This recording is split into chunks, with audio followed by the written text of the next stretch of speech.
Namaskar everyone and welcome to the Gita Satsang for today. So let us chant our prayers and get started. Let us do Prarthana. By the Guru's grace and the will of Sri Krishna, we have all assembled here for this online Satsang. May we have their guidance to be able to learn and adopt the things which will help us to grow spiritually. So let us chant the prayers. Vasudeva Sutam Devam Kamsa Chanuramardanam Devaki Paramanandam Krishnam Vande Jagadgurum Krishnaya Vasudevaya Haraye Paramatmane Pranata Kleshanashaya Govindaya Namo Namaha Namostu Te Vyasa Vishala Buddhe Kullara Vindaya Tapatra Netra Yena Tvaya Bharata Taila Purnaha Prajvalito Jnanamaya Pradipaha. Our shloka for today is the part of the 21st shloka and the 22nd shloka of the first chapter. So, Arjuna Vacha Senayorubayor Madhye Ratham Sthapayamechyuta Yavadettan Niriksheham Yodhu Kamanavasthitan Kairmaya Saha Yodhavyam Asmin Ranasamudyame. Ramanujataya Patram Jnana Vairagyabhushanam Srimad Venkatanathaaryam Vande Vedanta Deshikam Yo Nityamachyuta Padambuja Yukma Rukma Vyamohatastaditarani Trinaya Mene Asmat Guror Bhagavatosya Dayaika Sindho Ramanujasya Charanau Sharanam Prapadye. So with prayers at the feet of the Acharyas, let us try to understand the meaning of this shlokas. So Arjuna Vacha, Arjuna said, O Achyuta, he calls Krishna as Achyuta. We will see the relevance of why this particular name of the Lord is used.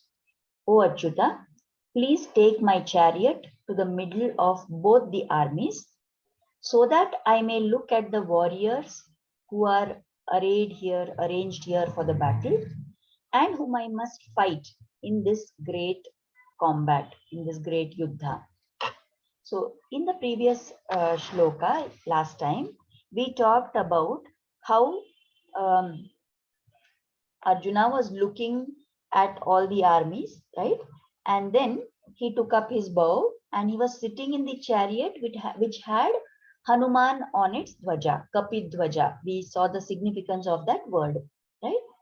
So, and we said that after that, Arjuna spoke to Krishna. So now, finally, we are at the crux of what this whole Bhagavad Gita is about. Very soon, we are going to have the status where Arjuna is going to find that he is lost. But before that stage, he is supremely confident. Right now, he is telling that Krishna, he is instructing Krishna, he is ordering Krishna that you go and put my Ratha, position me in the center of both these armies so that I can see who are all the warriors who are there in this battle, who are the people who are going to support me, and who are the people against whom I have to fight in this yuddha. So that is what is told in these shlokas now. So there are certain aspects we need to focus on here. So first thing is, as I said, he's saying Ratham Sthapaya me Achyuta. So he is saying, Oh Achyuta, oh Krishna, take my chariot and place it in the center of both the armies. So this is not a request from Arjuna, it is an order. He is giving an instruction. And the surprising thing is that Arjuna has been given this high position. He is the Maharathi, isn't it? He is the great warrior who is sitting in the Ratha ready to fight. And Krishna is the charioteer. Krishna is the Sarathi. So this Maharathi is giving instructions and ordering the Sarathi, take me to the center of both these armies. Now here, there is a special note which is told by the Acharyas.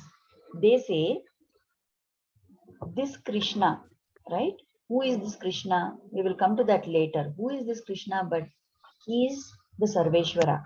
He is the Lord and Master of this entire universe. And such a person has willingly become the Sarathi of Arjuna. Such a person is taking instructions from Arjuna. Arjuna is a mere human being. Krishna is Sakshat Parameshwara himself. And yet, Arjuna has the intimacy to give instructions to Krishna, and Krishna is listening to those instructions. So, by saying these words, by telling this to Dhritarashtra, again Sanjaya is hinting at what is going to be the outcome of the war. You remember in one of the previous slokas, that's the previous one or two slokas before this, we said that Sanjaya was saying how the blowing of the shankhas from the Pandava side, it shattered the hearts of the Kauravas. So that was one of the indications that Sanjaya was giving to Dhritarashtra. That see, their hearts are shattered. That means the Kauravas are not going to emerge victorious in this war. Now here, by hinting that Arjuna is giving orders and instructions to Krishna and Krishna is following them, Sanjaya is again trying to show to Dhritarashtra that see, this Arjuna is so close to Krishna. And when Arjuna is so close to Krishna, is there even a tiniest of chances that anybody else is going to win the war? Definitely not. It is going to be only Arjuna and the side of the Arjuna of the Pandavas that is going to win the war. Now we see that when Arjuna speaks to Krishna, he has used this name called Achyuta for Krishna.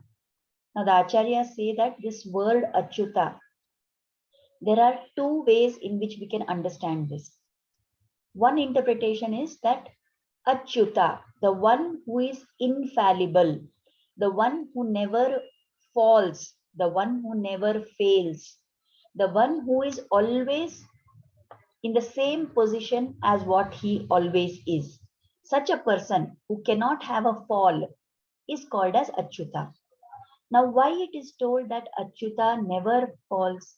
Because whatever be the avatara that he has taken, he continues to stick to those same gunas, those same qualities that he has. Like for example, here we see that Krishna is obeying the instructions of Arjuna. In the Narasimha Avatara, we have seen how such a great Lord, he took an avatara in the form of a Nara and Simha, in the form of a lion and man combined together, and appeared out of one pillar just to give value to the words of what that little child devotee called Prahlada told. So that quality of the Lord, of obeying whatever his devotees wants, of fulfilling the wishes of his devotees, is what makes him Achyuta. In the Ramavatara also it is told that we all know the episode where Rama was, a young boy.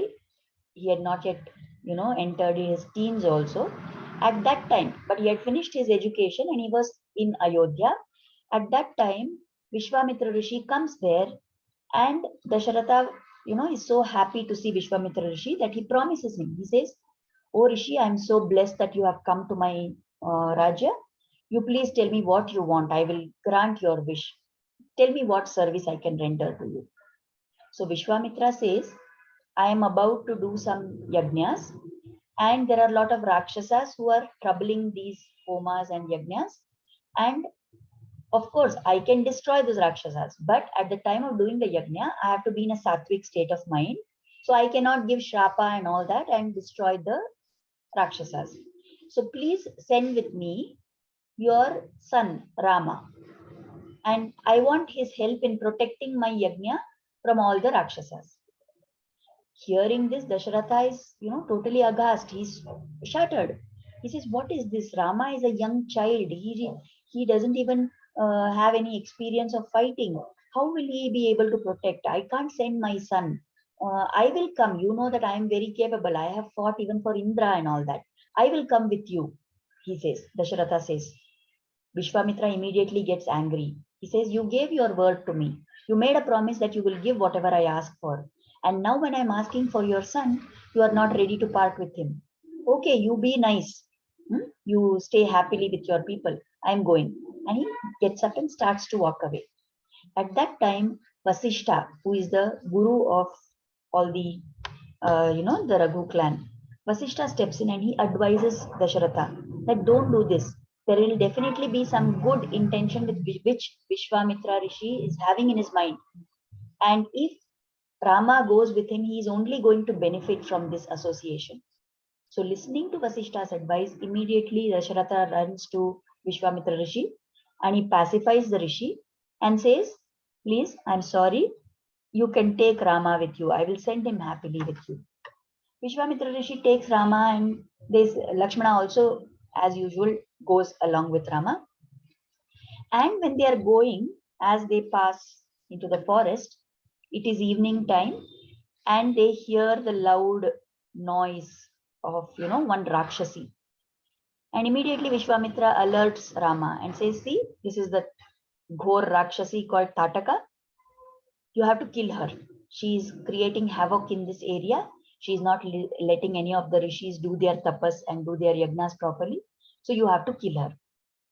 Now Rama immediately lifts up his bow and arrow and he gets ready to shoot.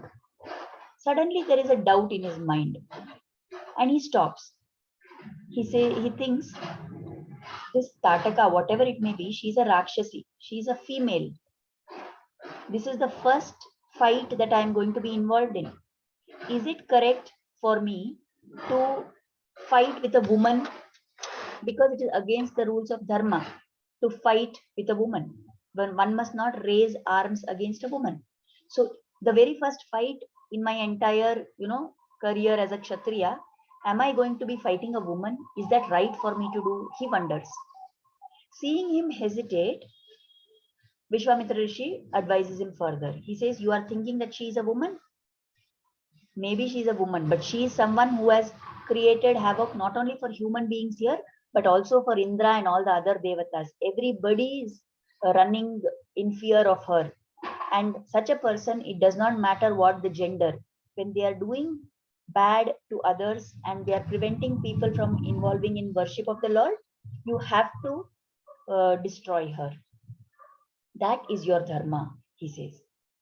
The minute Vishwamitra Rishi says this and orders Rama like this, Rama remembers that his father had told him that go with Vishwamitra Rishi and whatever this Rishi is telling, you have to follow him and obey him implicitly without any second thought.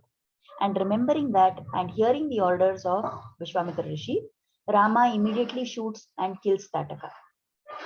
Now here also, Rama is an avatar of the Lord. Here again, the Lord has shown that quality, that it is his guna, his quality to obey whatever the elders are telling, to obey whatever the respected people are telling, to obey whatever the rishis are telling.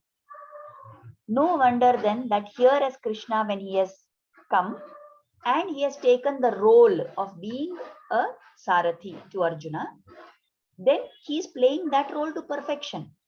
Arjuna is ordering him and Krishna is following those orders.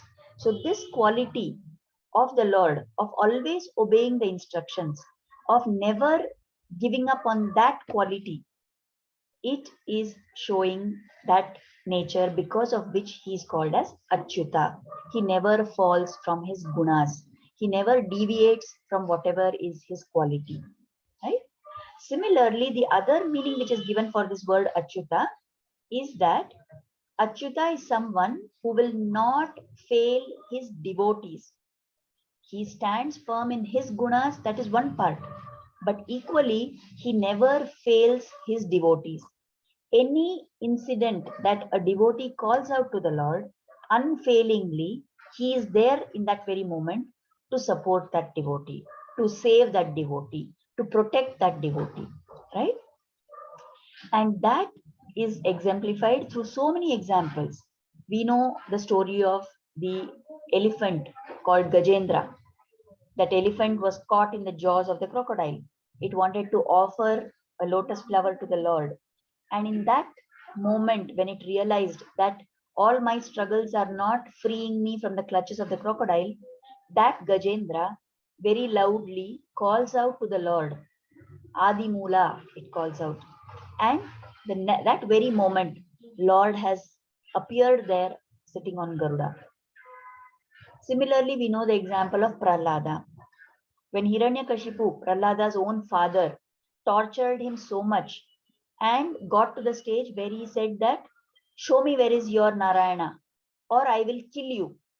At that very moment, Lord was there standing. It is said, the Acharyas tell that the Lord was there in all the pillars, in all the items in that, Sabha of Hiranyakashipu. And he was waiting that whichever pillar this Hiranyakashipu is going to point out to, from there he has to appear.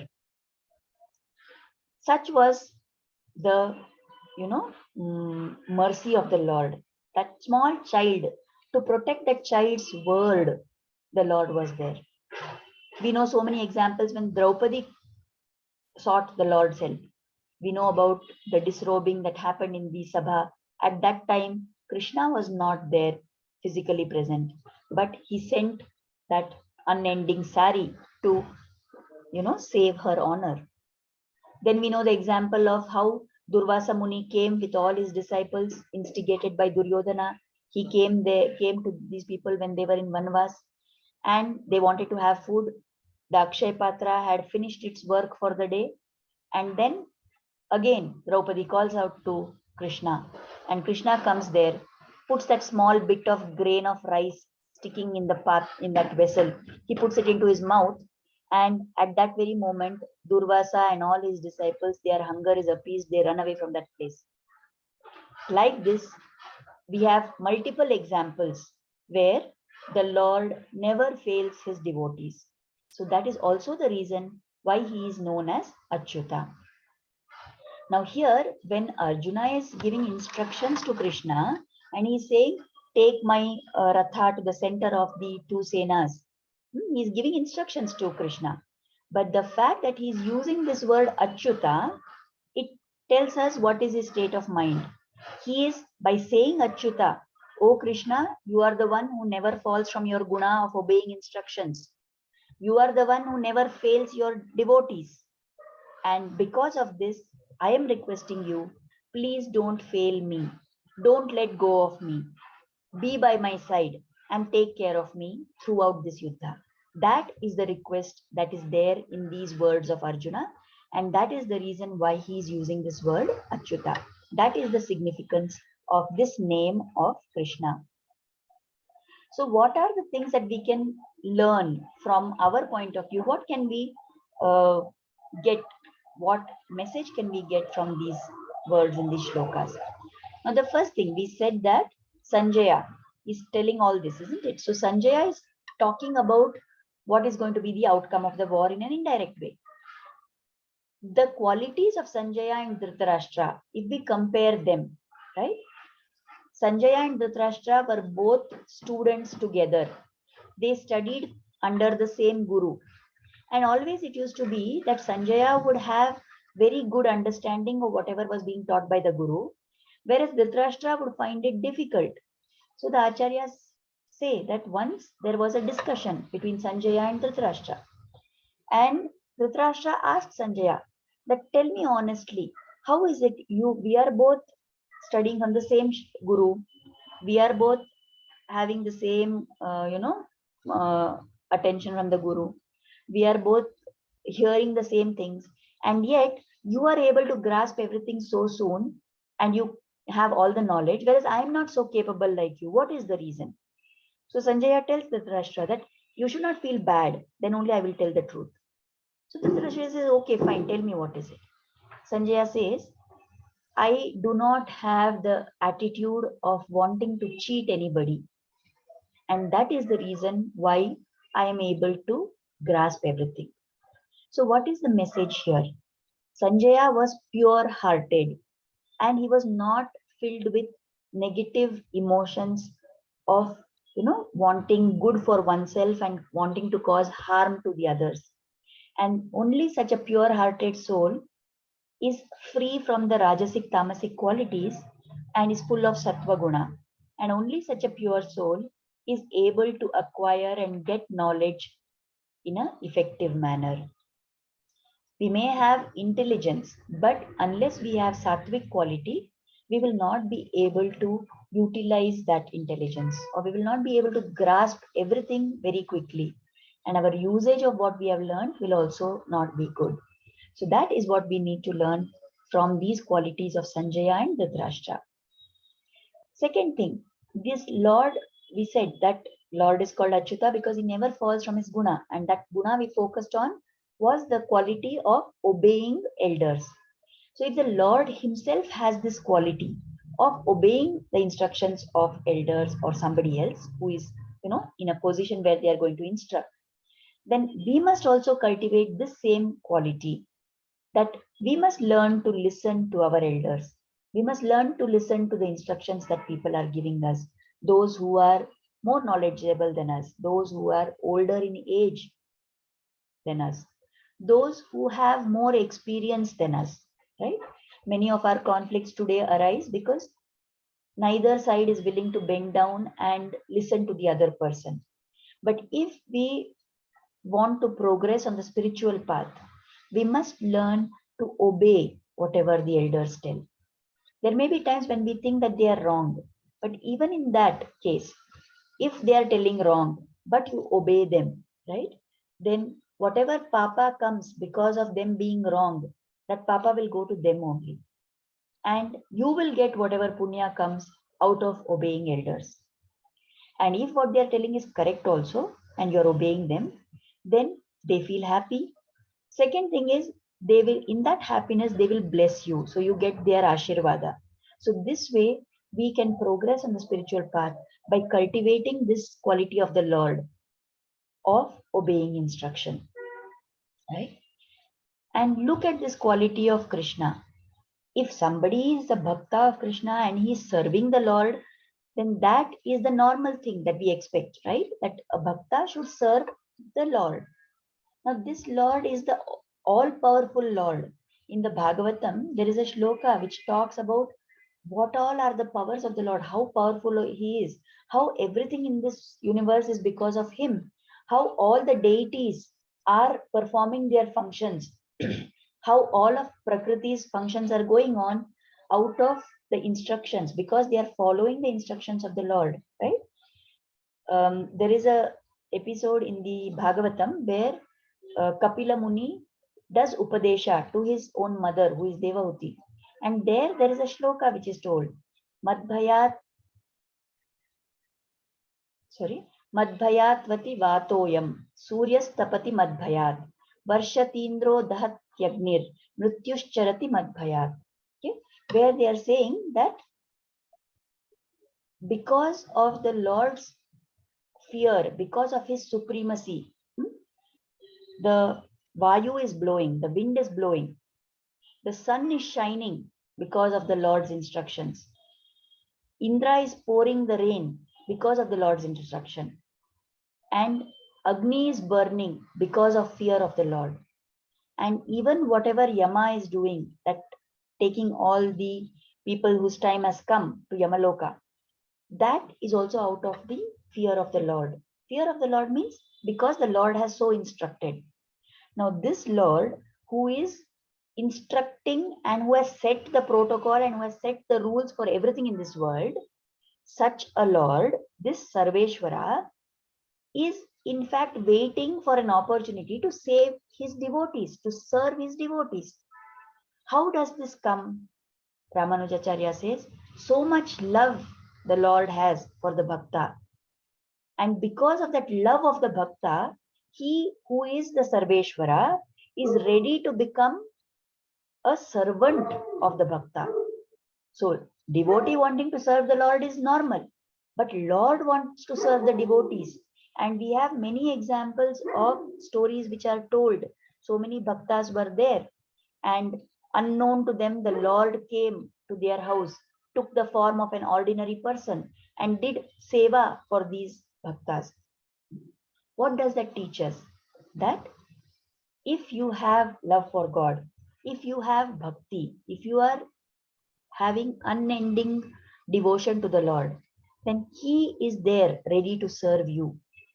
So the only way that we can aspire to mukti, the only way to get liberated from this, ocean of birth and death, is to keep thinking of the Lord, to have utmost devotion to the Lord. And when we cultivate that kind of a bhakti in us, when we have that kind of a devotion within us, then the Lord will come and serve us, and He will take us with Him. So that is what we must focus upon. How can we cultivate these qualities of the bhaktas? By listening to stories of the bhaktas, by trying to adopt whatever methods these bhaktas used in their life. We will also be able to earn the Lord's love. The Lord is there sitting within us. He is waiting for us to turn to Him. But we are the ones who are shunning Him and thinking that we will do everything on our own. The minute we realize that everything happens only by the Lord's grace, and we learn to turn to Him for every single thing, and realize that He is the prerana for all that is happening, and that He only has to give us the power to do whatever has to be done. The minute we realize that, then we will start feeling love for the Lord. And feeling that love for the Lord and performing all actions, being motivated by that love for the Lord, that is what will take us ahead on our sadhana path. So I hope and pray that Krishna will bless us to develop all these qualities. So in today's shloka, it appears like it is a very simple shloka where Arjuna is telling Krishna, take my chariot to the middle of the army. I want to look at who are all the warriors who are there, who are the people whom I must fight in this fight, right? That is the superficial meaning. But how much is there for us to understand from the words Achyuta, from the quality of the Lord, and from Arjuna's clinging to Krishna? So we must try and learn all these things from this shloka today. So that is what we had to discuss for today's shloka. Let us offer Kritagnyata, and after that, if anybody has anything to add, we can take that. So let us offer gratitude, Kritagnyata, at the lotus feet of Sri Krishna and Guru for inspiring us to start and join this satsang. And let us pray for their blessings and grace to always be on us.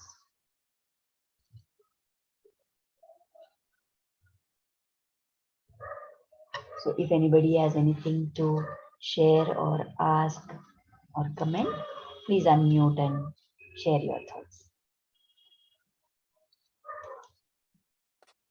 Ansuya ji, Yeah. Here you said that we should respect our elders and obey what they tell us and all. And even if it is wrong, then also we should do it. But a lot of times it makes us very uncomfortable. I mean, it's in our normal. I mean, a lot of times, like elders, they don't want to face a situation. They let the younger ones go, and then they say, "Oh, tell them we are not available, or we don't want to give that to them. Say we don't have it. When it is there, we know." And those type of things, then also we have to obey them. Okay, I think you've asked this question before also, Zarnaji. It's so difficult because these Yeah. are things like It is difficult, yes. But again, as I said, if we know that what they are doing wrong and we are trying to, correct them and overrule them, from one point of view, yes, we should stand up and, oppose when somebody is doing something wrong. That is one part. But if the situation is such that we are, it is not going to be of any significant value, but only because we are feeling uncomfortable, we are opposing, then we must take this attitude of obeying. Because from the worldly point of view, whether it is going to be beneficial, non-beneficial, that is a different aspect. But if we don't have this quality of listening to instructions of someone else, then invariably our ego is very active. And the only way to subdue that ego is by blindly cultivating the attitude of obedience. It is told many times in stories, where there is a Shishya and a Guru. I have heard some examples like that. I will just tell you one or two. Like there would be a time when the Guru is in the room and Shishya is there and somebody has switched on the fan. Then the Guru will tell the Shishya, what is this? It is so cold. Why the fan is switched on? Switch off the fan. So the Shishya will go and switch off the fan. And he will think he has done whatever Guru wanted. After some time, the Guru will say, it is so hot in this room. Which fool has switched off the fan? Switch it on. So this Shishya has to go and switch on the fan. Now, if this Shishya thinks that, see how this Guru is, he is not able to make up his mind. One time he's telling one thing, one more time he's telling one more thing. So what does it indicate? That the Shishya is still in the mood where his mind is reacting to whatever the Guru is telling. So there is this entity that he thinks and I know, and Guru doesn't know. So that is his aham bhav, which is active, and it is making him think like that. But the intention of the Guru is to cause manolay and buddhilay. So the mind should dissolve, the buddhi should dissolve for somebody who is on the spiritual path. So if the Guru is telling, then what he is looking for is that the Shishya should obey without having any mental reaction to what the Guru is telling. He should not feel that why he is telling me to put out now, why he is telling me to put on now. Just now he told like this, now he is telling like this. Can't he stick to one thing? These are all things. Now, if you look at it from the worldly point of view, we will say that correct, no? Why should that Guru tell like that? He should have one stand and stick to it. But what the Guru's intention is that he wants the Shishya to go to the stage where he is not going to react to anything and he is only going to learn the quality of obedience. Because that obedience is important to subdue the aham.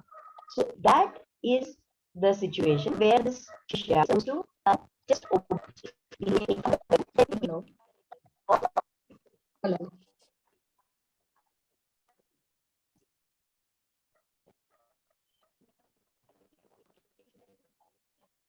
Ansuyaji.